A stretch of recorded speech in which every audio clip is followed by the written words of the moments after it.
I had a crush on Zach for my whole high school life, maybe even before I knew what having a crush even was. We were close friends in middle school and then drifted apart as the years went by, but we always stayed friendly with each other.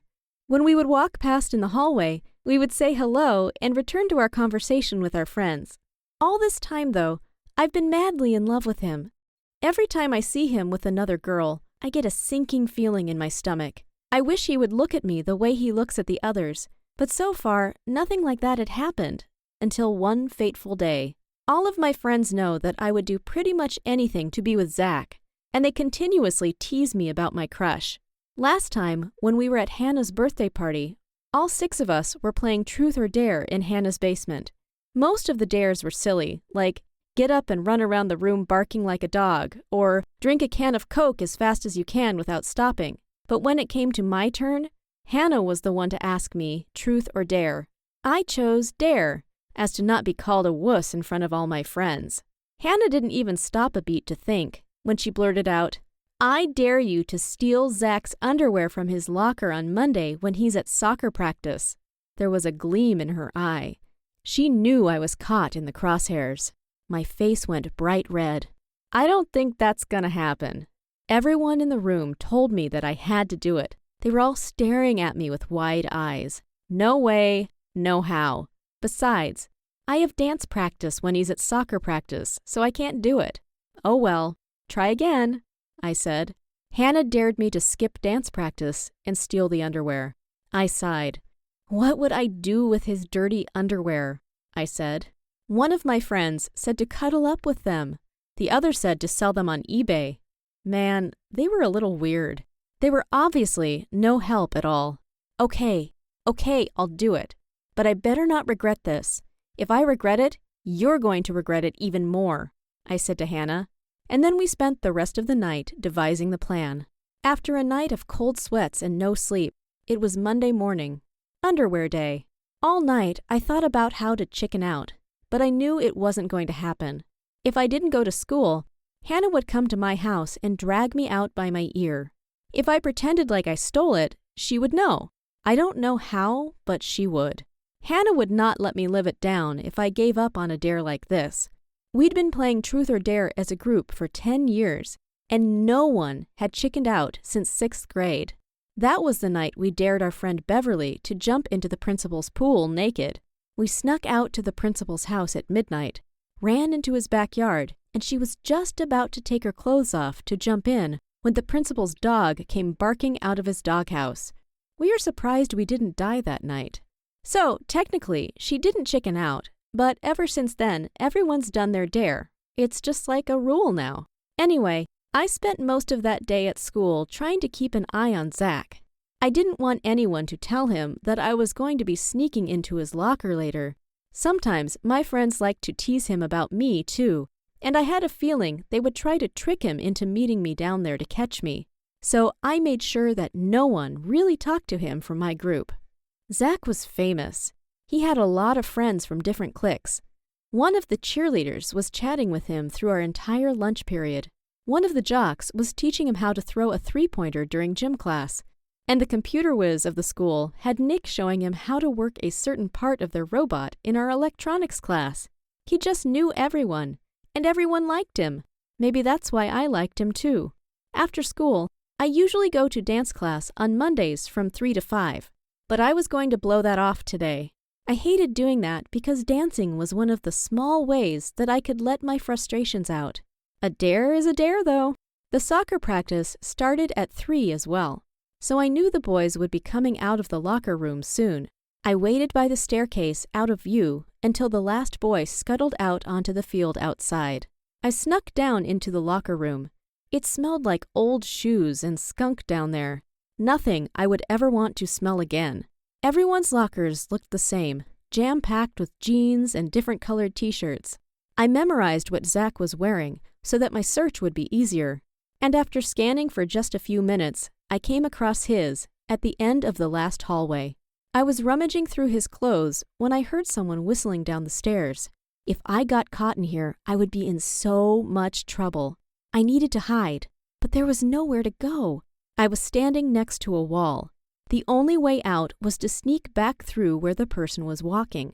My only choice was to get into the locker and pray. As soon as I pulled the door shut, Zach popped his head around the corner. I burst into a cold sweat. He couldn't see me through the locker door, but I could see him perfectly. And I cannot believe what happened next. Zach sat down on the bench in front of his locker. I was holding my breath as the cheerleader that he was talking to at lunch today came into the locker room as well. I know what you're thinking, but no, they weren't there for some romantic meeting, I don't think. Instead, it looked like Zach had money in his hand and he gave it to the cheerleader. She reached into her backpack and gave him a packet of papers. That's not even the strangest thing that happened. Soon after, the jock that was teaching him how to play basketball earlier was there, and Zach slid him money as well. From my vantage point, it looked like he gave the kid a stack of $100 bills.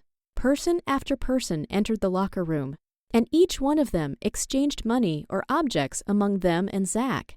The craziest thing of all was no one said a word the entire time. I thought that things were winding down, and I was going to get out of this locker soon. I was beginning to cramp, and I really had to pee, when the soccer coach came around the corner. It was only then that Zach said something. "Hey, coach." They exchanged kind remarks, and then the coach pulled a paper out of his back pocket. "Okay, here's how you did at practice today." And the paper showed achievements, times, and points that Zach scored during practice. The practice he had been sitting in the locker room for. "Awesome, thanks, man," Zach said and slapped a stack of money in the coach's hand. They both walked out of the locker room, and this was finally my chance to escape. I climbed out of the locker and finally stretched my body. I looked at my watch. I had been in the locker for 2 hours. I was just about to tiptoe out of the locker room, my hands squeezing the life out of Zach's underwear, when none other than Zach himself rounded the corner. "Hey, Claudia, what's going on?" He looked super confused. I didn't blame him. I hadn't been here, and then I was. "Surprise!" I said, holding up my hands, the ones that were holding his underwear. He blinked, clearly freaked out and wordless. I tried to hide the underwear, but it was no use. "What you doing with my boxers?" Zach asked, eyebrows raised. "I could ask you what you're doing handing off thousands of dollars to people, especially your soccer coach, but we could also just walk away from each other and pretend this never happened." His face went white. "You saw that?" he asked. His mind must have been blown because he stared off into the distance. "I'll tell you why I was in here if you tell me why all those people were taking money from you." "Ha, not a chance," he said, trying to take his underwear from my grubby palms. "Are you in the mob or something?" I asked, pulling the undies away from him. It took him a bit, but he finally gave in. He knew he wasn't getting out of this without some type of answer. That's when he told me that he paid everyone to do things for him. The cheerleader does all his English homework. She writes all of his essays and gives him the answers to the tests since she has the class right before him. He pays her $1,000 a week, which he gets from his rich dad. The jock teaches him how to play basketball for $200 a week. All of this left me in disbelief. Then he said that he paid the coach $1,000 a week to pretend he's a soccer star. Zach has 40 awards, countless certificates, and a scholarship to college, and he's never stepped foot onto the soccer field. His cleats hang in his locker and have never touched mud. I wondered why his locker didn't smell bad like the rest of the room. "You can't tell anyone about this," he said, putting his hand on my knee. "Why not? Isn't this extortion?" I thought to myself. "Because I would be ruined," he almost shouted. "Well, if you want me to be quiet, then you better cut me in on some kind of deal." I don't think he was expecting those words to come out of my mouth. "Whatever you want. $1,000 a week? A car? What? My parents won't even notice." "Your money sounds nice, but that's not what I want. I want you to go out with me. Be my boyfriend. You realize you're creepily holding my underwear and we're hiding in my locker, right?" I nodded, knowing full well that I sounded like a stage 5 clinger. "Okay," I said, standing up. "I guess I'll be going now. I'll have to talk to the principal before I leave school, so I better catch her on her way out." Zach grabbed my arm and squeezed. "You can't. Please. My parents would disown me." He pulled me in for a kiss, and I felt instant fireworks between us.